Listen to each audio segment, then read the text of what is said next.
system I am.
Assalamualaikum warahmatullahi wabarakatuh.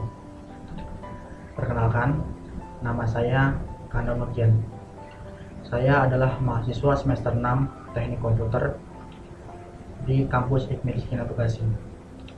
Kampus IKMI Rizkyana Bekasi beralamat di Jalan Yosudarso, Plaza Cikarang, A4-6, Cikarang Utara, Bekasi.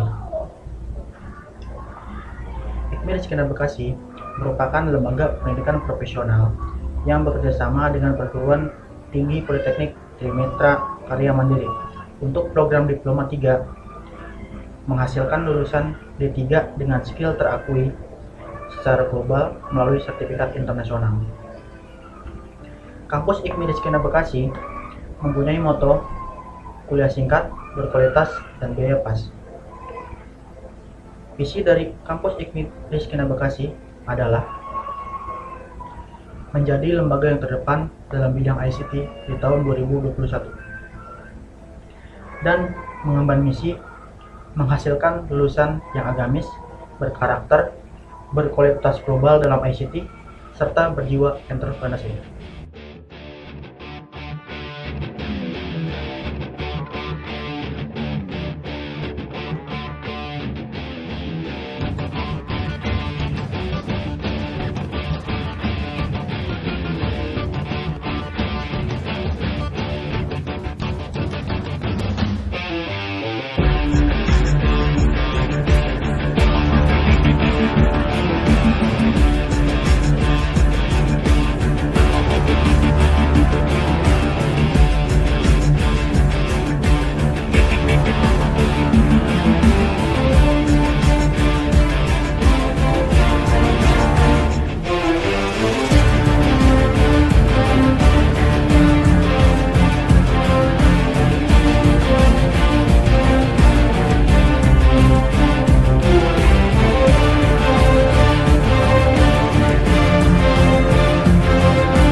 Saya membuat video ini adalah untuk memenuhi syarat mengikuti uji kompetensi di kampus IKMI Rizkyana Bekasi.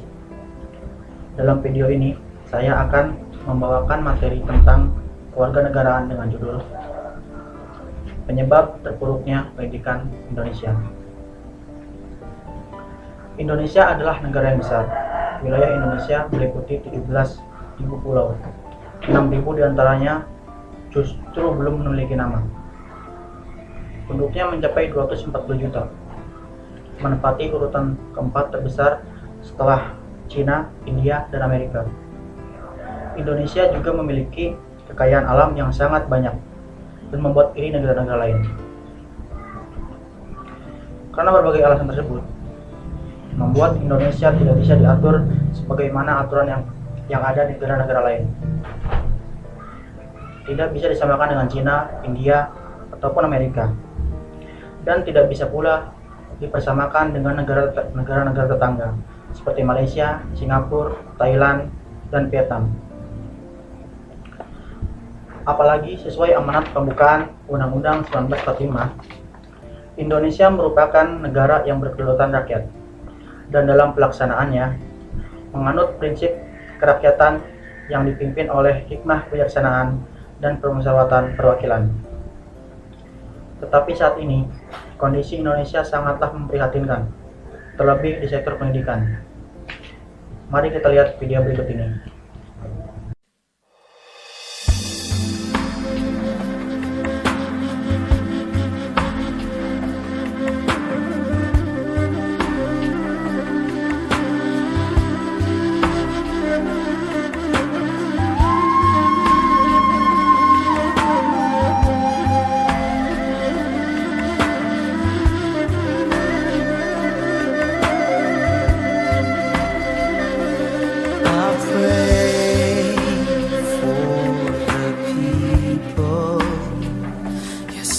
Pray for the nation, for us to bow before you and humble ourselves and pray. You hear our prayer from heaven. You heal our land today. You turn our hearts from all the wicked ways.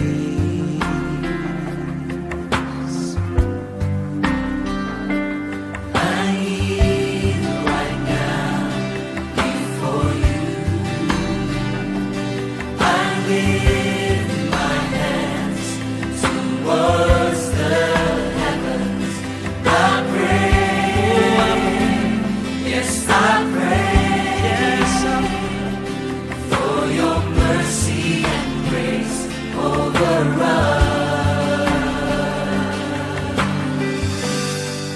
You're seated on the highest throne.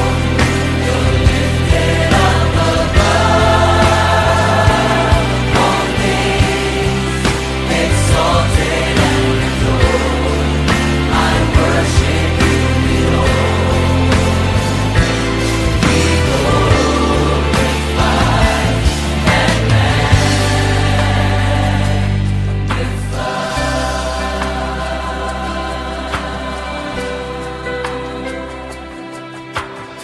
Namanya siapa, Dek? Umurnya berapa? 13 tahun. Udah berapa lama hamil? 5 tahun. Kenapa memilih hamil? Kenapa jadi pengamen? Tugas-tugas waktu buat orang tua tuh. Kalau nggak ada kemampuan, kan kalau bapak saya kan gajinya sebulan bulan saya buat makan. Sebentar kali. Berapa saudara sih? Saudara. Dulu pernah sekolah. Kenapa berhenti? Dina, Dihina. Dihinanya kenapa? dulu terus kan Kenapa dulu dihinanya sama guru tuh gimana ceritanya? sekali sakit ini sakit. Terus saya nggak bisa masuk.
Itulah fakta dunia pendidikan di Indonesia.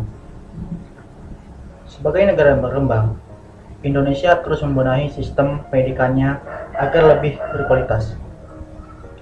Namun, sistem pendidikan yang tidak merata hingga saat ini masih menjadi tugas yang harus dituntaskan oleh masyarakat Indonesia. Pendidikan yang hanya berpusat di kota-kota besar semakin membuat sistem pendidikan di daerah-daerah semakin tertinggal. Berikut ini adalah beberapa daerah di Indonesia dengan kondisi pendidikannya yang dikatakan masih kurang jika dibandingkan dengan daerah lainnya di Indonesia. Yang pertama, Papua. Siapa yang tidak kenal Papua? Papua merupakan provinsi yang terletak di wilayah paling timur di Indonesia. Perkembangan pendidikan di Papua dinilai belum berjalan maksimal, sehingga rendahnya tingkat pendidikan rata-rata masyarakat Papua menjadi akar permasalahan yang berdampak pada persoalan lain, yakni politik, sosial, maupun ekonomi. Provinsi yang mayoritas penduduknya suku Asmat ini masih terbelakang dalam hal sistem pendidikannya. Salah satu penyebab rendahnya kualitas pendidikan karena belum banyak stimulasi atau rangsangan yang diberikan secara sengaja sejak anak masih di usia dini. Anak-anak di Papua lebih banyak berkembang alami tanpa diperkenalkan dengan wahana edukasi. Misalnya seperti sekolah, PAUD, dan sebagainya. Anak-anak di Papua, terutama masa-masa usia emas 3-5 tahun, dibiarkan tumbuh tanpa diajarkan tentang pendidikan. Berbeda dengan provinsi lainnya di Indonesia yang sudah mendirikan PAUD atau pendidikan anak usia dini guna menstimulasi otak anak. Jangankan PAUD, usia normal untuk sekolah yakni 6-7 tahun, mereka tidak mau untuk memasuki bangku SD. Hal ini bisa terjadi karena kesadaran diri dan kesadaran dari orang tua dan dari segi fasilitas pendidikan di Papua itu kurang. Salah satu program yang bisa dilakukan agar pendidikan di Papua lebih baik yaitu dengan mendirikan PAUD di berbagai daerah. Minimal sedaerah dengan satu PAUD. Pembangunan pendidikan anak usia dini atau PAUD terpadu di setiap daerah adalah hal yang mutlak dilakukan. Keberadaan PAUD menurutnya berfungsi membina, menumbuhkan, dan mengembangkan seluruh potensi anak usia dini secara optimal, baik itu pendidikan, kesehatan, dan iman, sehingga terbentuk perilaku dan kemampuan dasar sesuai dengan tahap perkembangannya, agar memiliki kesiapan untuk memasuki pendidikan selanjutnya. Kondisi gedung-gedung sekolah yang cukup miris di Papua juga turut membuktikan bahwa pendidikan di provinsi ini masih jauh tertinggal. Fasilitas sekolah seadanya dengan tenda-tenda dan bangku yang tidak layak masih diperhatikan. Selain itu, rendahnya kualitas pengajar dan sarana prasarana yang belum memadai menjadi penghambat peningkatan kualitas pendidikan di Papua. Untuk memajukan pendidikan di Papua, dibutuhkan komponen semua pihak, tidak hanya di pemerintah. Masyarakat yang belum sadar arti penting pendidikan juga menjadi salah satu penghambat. Yang nomor 2 adalah Nusa Tenggara Barat atau NTB. Nusa Tenggara Barat adalah sebuah provinsi di Indonesia. Sesuai dengan namanya, provinsi ini meliputi bagian barat Kepulauan Nusa Tenggara. Dua pulau terbesar di provinsi ini adalah Lombok yang terletak di barat dan Sumbawa yang terletak di timur. Ibu kota provinsi ini adalah Kota Mataram yang berada di Pulau Lombok. NTB masih dihadapkan pada permasalahan pendidikan yang sangat berat dan kompleks, terutama menyangkut pemerataan belajar, peningkatan mutu, dan relevansi pendidikan. Dalam hal pendidikan, NTB tergolong wilayah yang masih rendah. Di daerah tersebut masih menghadapi banyak masalah yang perlu diatasi bersama. Masalah tersebut antara lain masyarakat yang belum memahami pentingnya pendidikan bagi anak usia dini, baik formal maupun non-formal, serta mutu pendidikan kejuruan yang relatif sangat kurang. Selain itu, minat masyarakat untuk melanjutkan pendidikan ke jenjang yang lebih tinggi relatif masih rendah, serta masih tingginya angka buta huruf. Berdasarkan hasil survei, di NTB hingga kini terdapat sekitar 417.991 warga yang masih menyandang buta aksara.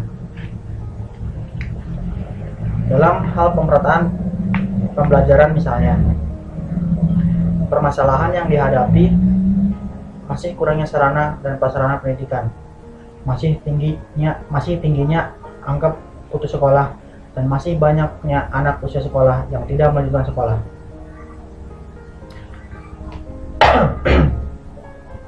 Pemerintah daerah terus berusaha untuk mengembangkan pendidikan lebih baik di NTB. Salah satunya dengan mengangkat guru bidang studi tertentu yang langka, meningkatkan jumlah dana dan penerima beasiswa, serta meningkatkan proses pembelajaran. Fasilitas pendidikan yang ada masih tergolong minim. Menambah gedung dan ruang kelas baru, serta mengembangkan SMP terbuka, SD, dan laboratorium IPA, biologi, bahasa, dan komputer bisa menjadi salah satu alternatif yang bisa dilakukan.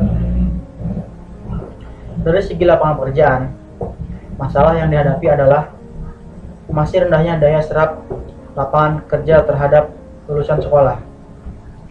Kendati berbagai masalah dan keterbatasan yang masih dihadapi, satu hal yang harus dilakukan adalah tetap menumbuhkan tekad dan motivasi untuk terus meningkatkan mutu pendidikan di daerah ini. Aspek utama adalah aspek mutu yang harus dijadikan sasaran utama pendidikan. Karena dengan mutu pendidikan yang baik, kita akan mampu menghasilkan output berupa insan-insan muda berkualitas yang merupakan calon pemimpin masa depan. Dalam peningkatan mutu pendidikan, pemerintah NTB telah menempuh beberapa langkah, di antaranya melakukan diversifikasi jurusan dengan membuka sekolah-sekolah kejurusan yang menitik beratkan pada pendidikan keterampilan. Hal ini dilakukan karena masih rendahnya daya serap lapangan kerja terhadap lulusan sekolah, khususnya sekolah menengah kejuruan atau SMK. Yang ketiga adalah NTT, Nusa Tenggara Timur.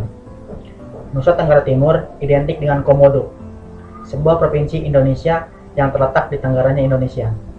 Provinsi ini terdiri dari beberapa pulau antara lain Flores, Sumba, Timor, Alor, Lembata, Rote, Sabu, Adonara, Solor, Komodo, dan Value.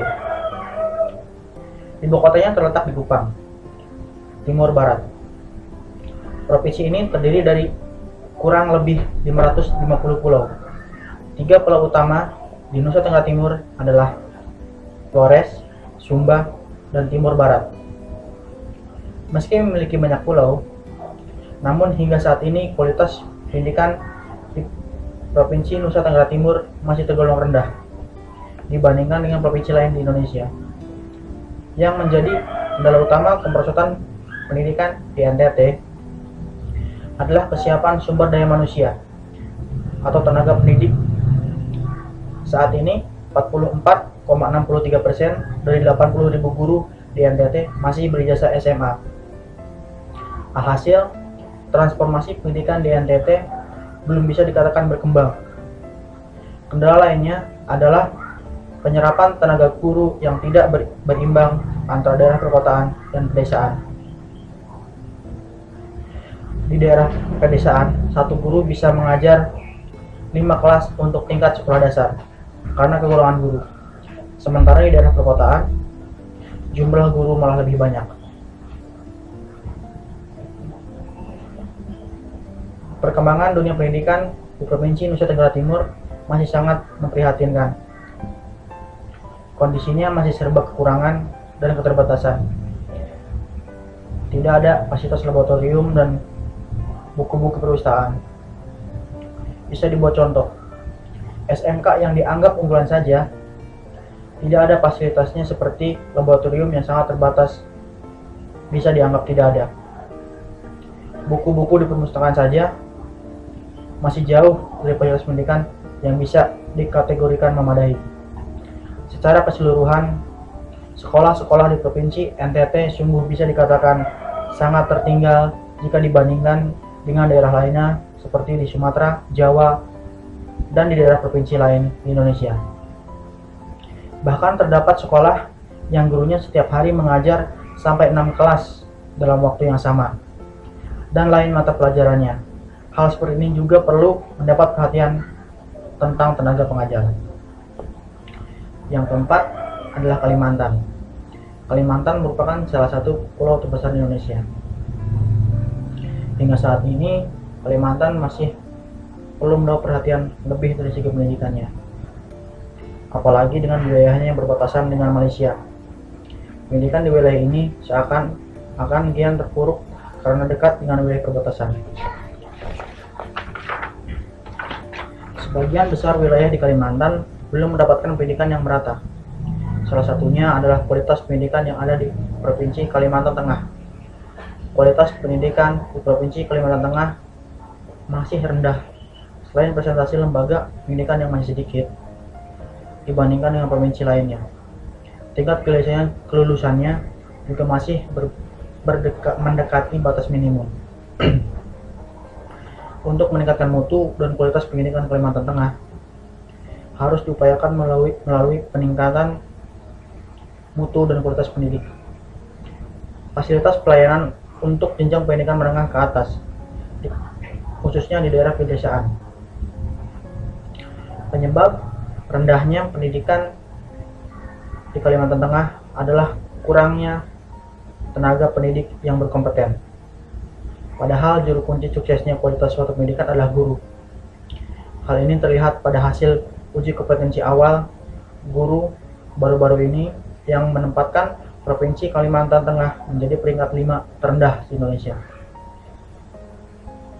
Di daerah Puruk Cahu misalnya, hingga saat ini keberadaan tenaga pengajar di daerah ini masih sangat sedikit. Hampir setiap sekolah di daerah kekurangan guru. Selain kekurangan guru, persoalan lain di daerah pedalaman ialah kurang disiplinnya guru. Yang kelima, Aceh.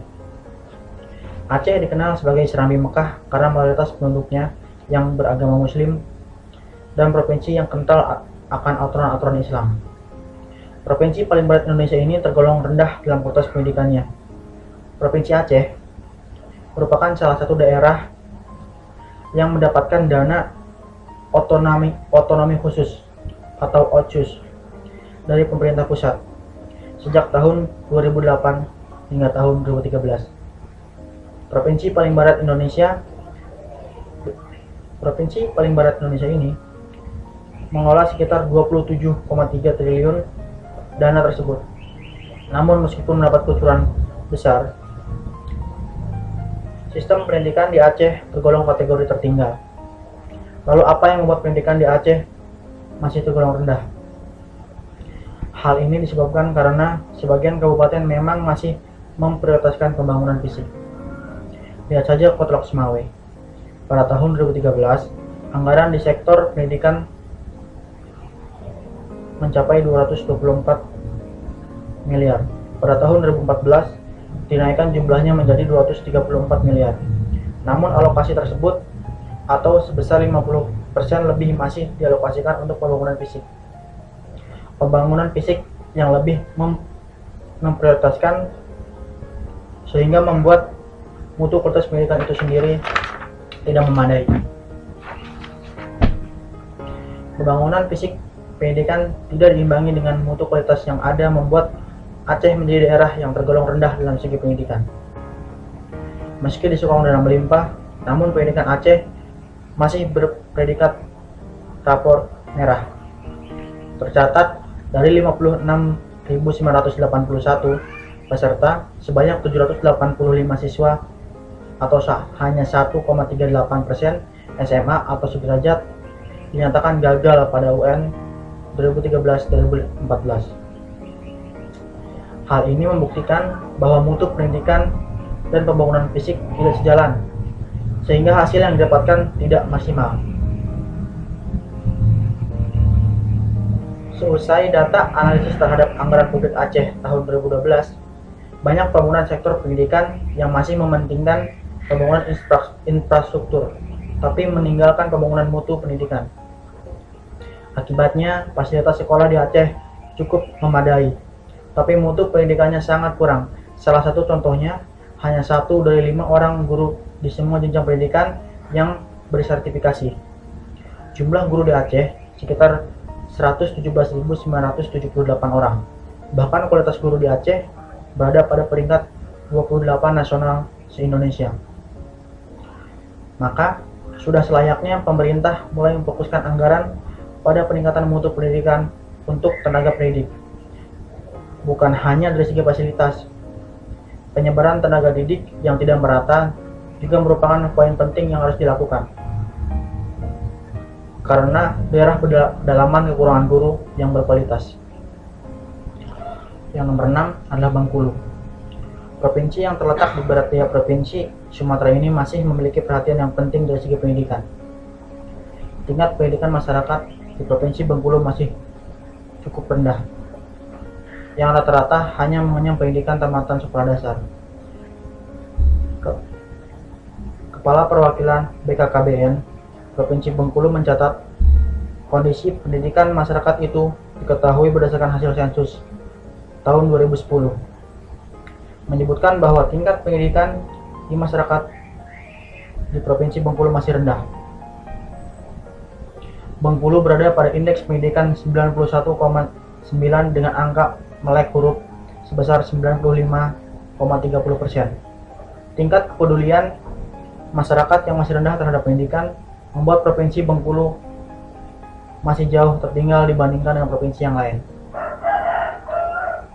Mayoritas pendidikan di provinsi ini mengenyam pendidikan hanya sampai SMP.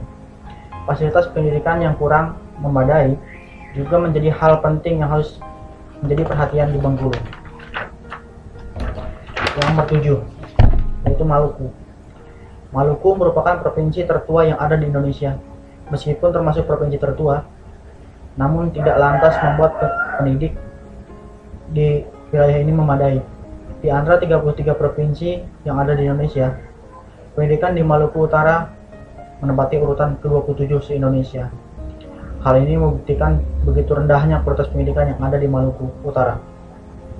Berbagai sistem perbaikan pendidikan telah diusahakan di Maluku, yakni dengan tujuan mewujudkan pendidikan yang lebih bermutu, pengembangan dan perbaikan kurikulum dari sistem evaluasi, perbaikan sarana pendidikan, pengembangan dan pengadaan materi ajar, serta pemberian pendidikan dan pelatihan bagi guru. Tetapi upaya pemerintah tersebut belum memberikan dampak yang signifikan dalam meningkatkan mutu pendidikan Maluku Utara. Hal ini karena disebabkan oleh permasalahan-permasalahan khusus dalam pendidikan di Maluku Utara, yaitu diantaranya rendahnya kualitas guru, rendahnya kesejahteraan guru, rendahnya prestasi siswa, minimnya kemauan belajar, dan mahalnya biaya pendidikan.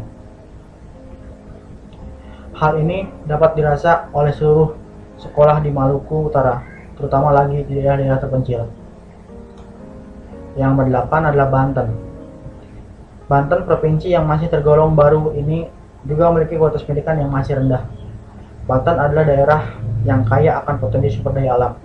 Namun kekayaan sumber daya alam Banten ini tidak diimbangi dengan kualitas sumber daya manusianya.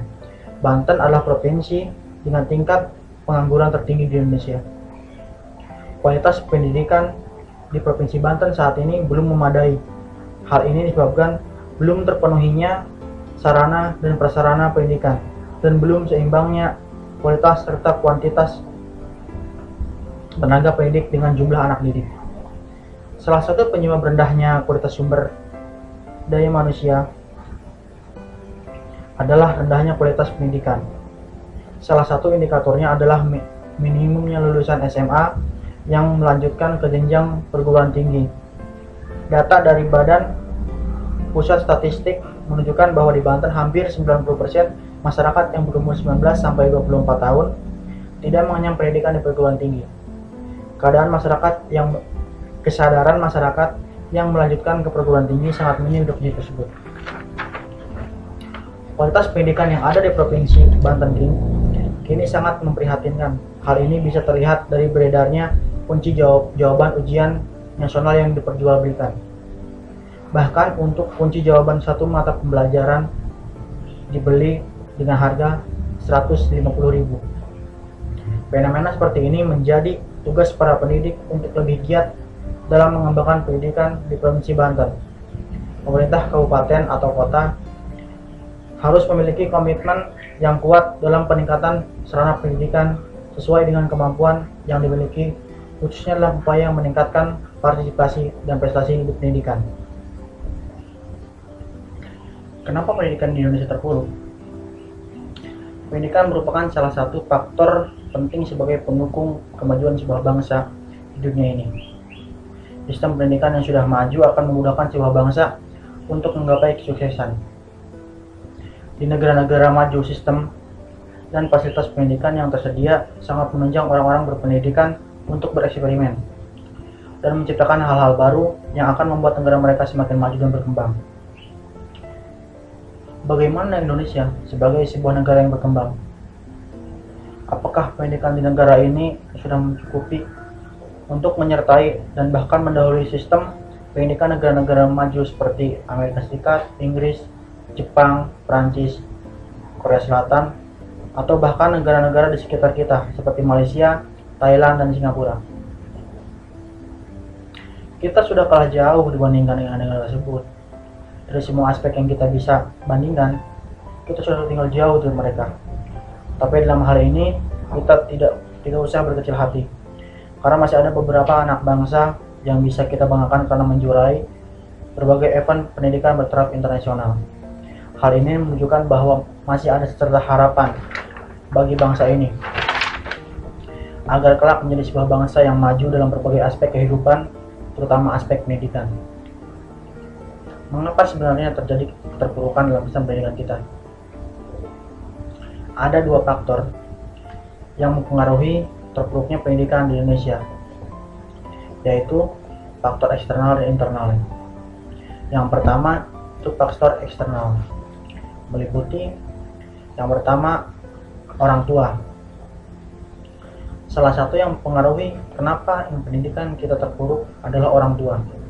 Maksudnya adalah sebagian orang tua tidak ada dukungan dan komitmen untuk membuat anak mereka meraih pendidikan yang pantas.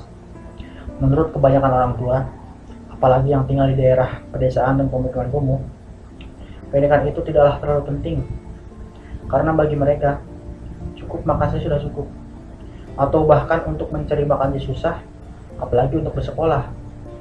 Orang tua yang masih berpikiran belum maju, mereka beranggapan bahwa pendidikan yang berkualitas itu hanya untuk orang-orang yang memiliki uang saja. Jadinya mereka tidak akan menyekolahkan anak-anak mereka di tempat yang memang sama sekali tidak memenuhi syarat sebagai sekolah. Ada juga yang berpikiran bahwa sekolah itu hanya untuk sekedar membaca, menulis, dan menghitung. Hal ini akan menyebabkan mereka hanya akan menyekolahkan anak-anak mereka sampai jenjang SMP, bahkan SD. Sebenarnya paradigma orang tua yang seperti ini harus diubah. Siapa yang harus mengubahnya? Itulah tanggung jawab pemerintah untuk membentuk sebuah tim. Misalnya, pemerintah mengutus beberapa orang untuk memberikan seminar betapa pentingnya pendidikan itu di desa-desa yang masih terbelakang. Sehingga dengan demikian paradigma itu bisa diubah. Jangan hanya di kota saja yang diperhatikan secara lebih, walaupun sebenarnya di kota itu tidak terlalu membutuhkan perhatian lebih karena semuanya sudah tersedia. Yang kedua itu di faktor ekonomi. Salah satu faktor terbesar yang mempengaruhi keterpurukan pendidikan adalah masalah ekonomi. Bagaimana seorang dapat bersekolah di sekolah yang bagus jika tidak memiliki biaya yang cukup? Jangan untuk biaya sekolah, untuk biaya makan saja susah. Maka hal itu akan merubah mereka lupa akan sekolah. Paradigma yang berkembang di masyarakat adalah bahwa pendidikan yang bagus itu sangat mahal, dan kenyataannya memang demikian.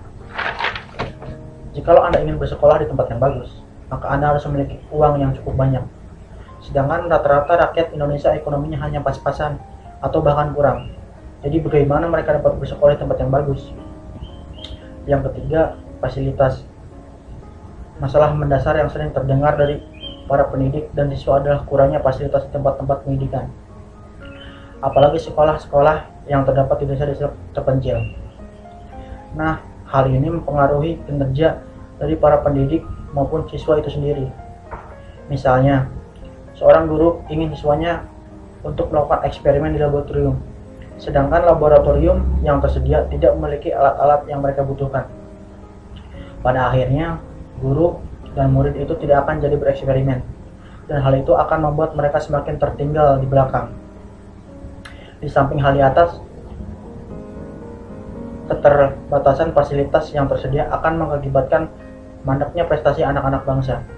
Bayangkan saja jika seorang yang ingin meneliti dengan fasilitas yang lengkap harus berpindah ke luar negeri. Padahal hal itu membutuhkan dana yang sangat besar. Jadinya banyak ide-ide yang sebenarnya muncul dari mereka, tapi akibat tidak tersedianya fasilitas yang lengkap di dalam negeri, ditambah lagi tidak ada biaya ke luar negeri, maka ide-ide yang seharusnya menjadi hal-hal yang berbau positif akan menjadi mubazir karena hanya didiamkan saja. Sebenarnya ada juga fasilitas yang sudah disediakan oleh pemerintah, dan pada dasarnya fasilitas itu tersedia dengan layak dan cukup baik. Tapi kesadaran para pengguna kadang harus kita pertanyakan, karena fasilitas yang tersedia ini sepertinya tidak terjaga dengan baik, sehingga fasilitas itu rusak dengan cepat. Nomor 4, ketersediaan guru. Salah satu masalah yang paling mendasar dalam sistem pendidikan di Indonesia adalah ketersediaan guru yang kompetitif dan profesional yang sangat terbatas. Bagaimana mungkin seorang anak akan berhasil jika hanya diajar oleh guru yang memang sebenarnya bukan jurusan keguruan? Bayangkan saja, kebanyakan guru di Indonesia ini belum memenuhi syarat. Hanya sekitar 40% dari total jumlah guru di Indonesia yang sudah memenuhi syarat untuk menjadi guru profesional. Hal lain yang menjadi perhatian adalah keterbatasan guru-guru di daerah. Kecenderungan dari guru-guru yang ada adalah berlomba-lomba untuk sebisa mungkin mengajar di daerah perkotaan. Karena mengajar di kota jauh lebih menjanjikan bagi mereka. Hal itu menyebabkan kekurangan guru yang berada di daerah-daerah terpencil. Maka akan mengakibatkan kesenjangan kualitas pendidikan yang dihasilkan antara daerah dan perkotaan. Yang kelima, keterlibatan pemerintah. Keterlibatan pemerintah dalam sistem pendidikan kita sangatlah penting. Semua sistem yang ada dibuat dan direncanakan oleh pemerintah. Seringnya perubahan sistem pendidikan mengakibatkan kekacauan sistem pendidikan itu sendiri. Karena satu rencana yang dilakukan dalam satu sistem belum selesai dilaksanakan, tapi sudah diubah lagi, maka akan mengakibatkan semua sistem yang ada akan berubah-ubah tanpa maksud dan tujuan yang jelas. Campur tangan pemerintah juga sangatlah dibutuhkan dalam pembenahan fasilitas yang tersedia bagi pendidikan di Indonesia. Pemerataan pendidikan antara daerah dan pusat sangatlah penting untuk menghilangkan kesenjangan pendidikan antara daerah dan pusat, dan juga untuk menghilangkan stigma bahwa pemerintah seolah hanya peduli pendidikan yang abadi di pusat. Padahal sebenarnya daerah-daerah sangat membutuhkan fasilitas-fasilitas yang menunjang untuk meningkatkan mutu pendidikan mereka. Mudah-mudahan dari pengalihan subsidi BBM bisa digunakan dengan baik di sektor pendidikan, dan Kartu Indonesia Pintar yang jadi program pemerintahan saat ini bisa dilaksanakan secara maksimal dan merata. Itu adalah faktor-faktor eksternal penyebab terpuruknya dunia pendidikan di Indonesia. Yang kedua adalah faktor internal, yaitu 1. Korupsi. Korupsi memang tidak pandang bulu. Dimanapun, kapanpun, dan siapapun, korupsi selalu ada dan tidak lepas dari negeri ini. Banyak sekali oknum-oknum dari dalam sekolah yang tidak bertanggung jawab, yang selalu berbuat ulah yang menjengkelkan, yaitu korupsi. Dan akhirnya membuat dunia pendidikan di Indonesia makin terpuruk akibat dana yang seharusnya digunakan untuk infrastruktur dan keperluan sekolah yang lain malah digunakan untuk kepentingan pribadi sendiri tanpa memikirkan dampaknya. Yang nomor 2, malas. Ada yang ingat pepatah ini? Rajin pangkal pandai dan hemat pangkal kaya. Dulu pepatah itu sangatlah terkenal, tapi untuk saat ini pepatah itu hanya sebuah kalimat, sebuah kata-kata yang tak bermakna. Malas, inilah faktor yang paling sering membuat generasi bangsa Indonesia makin terpuruk. Bagaimana tidak, jika dilibatkan orang malas berbanding orang yang rajin, hanyalah 8 berbanding 2. Orang malas lebih banyak dibandingkan orang yang rajin. Karena malaslah orang menjadi bodoh dan akhirnya terpuruk, dan ujung-ujungnya malah jadi orang yang tidak berguna di lingkungan masyarakat. Nomor 3 adalah kebiasaan mencontek. Satu lagi faktor yang membuat generasi bangsa menjadi orang yang bodoh, yaitu kebiasaan mencontek. Bahkan mencontek sudah menjadi budaya yang tidak asing bagi orang-orang Indonesia.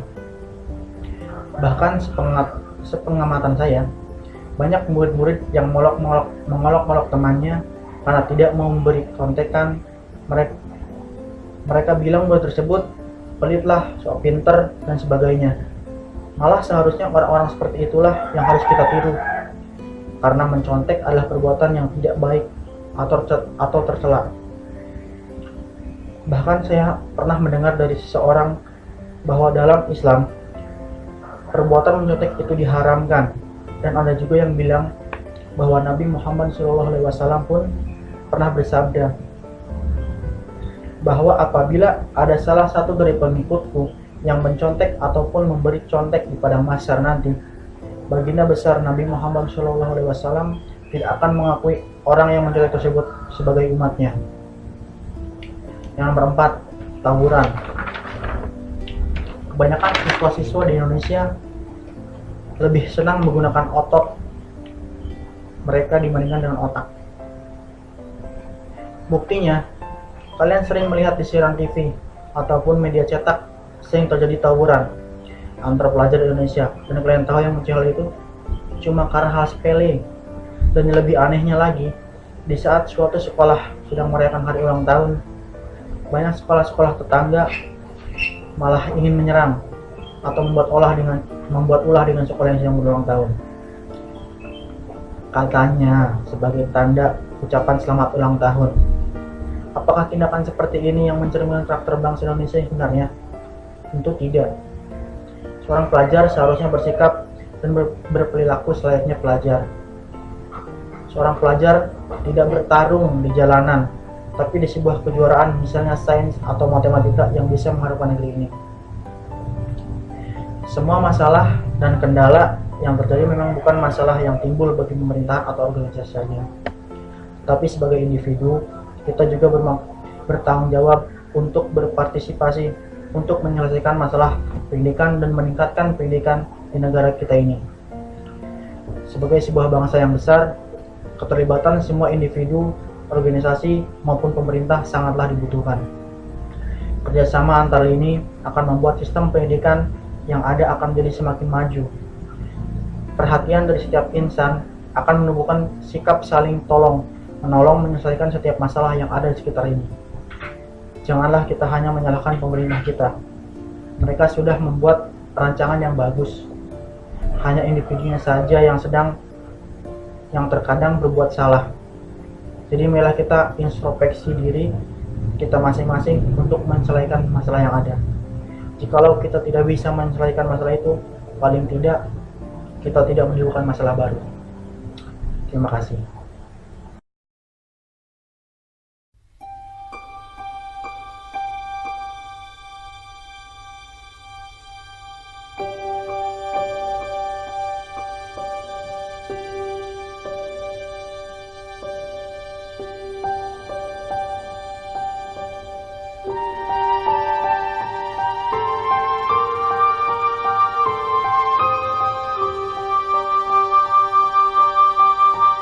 Indonesia memiliki lebih dari 230 juta warga. Tetapi pendidikan masih menjadi hal mewah bagi sebagian besar masyarakat. Setiap tahunnya, 1,8 juta remaja tidak mampu melanjutkan pendidikan mereka karena masalah biaya. Dan hanya 26% dari mereka yang berhasil lulus dan mampu meneruskan ke pendidikan yang lebih tinggi.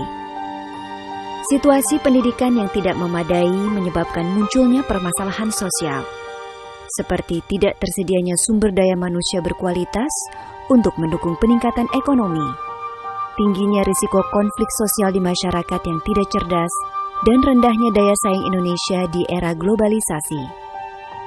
Indeks pembangunan pendidikan untuk semua atau Education for All di Indonesia menurun.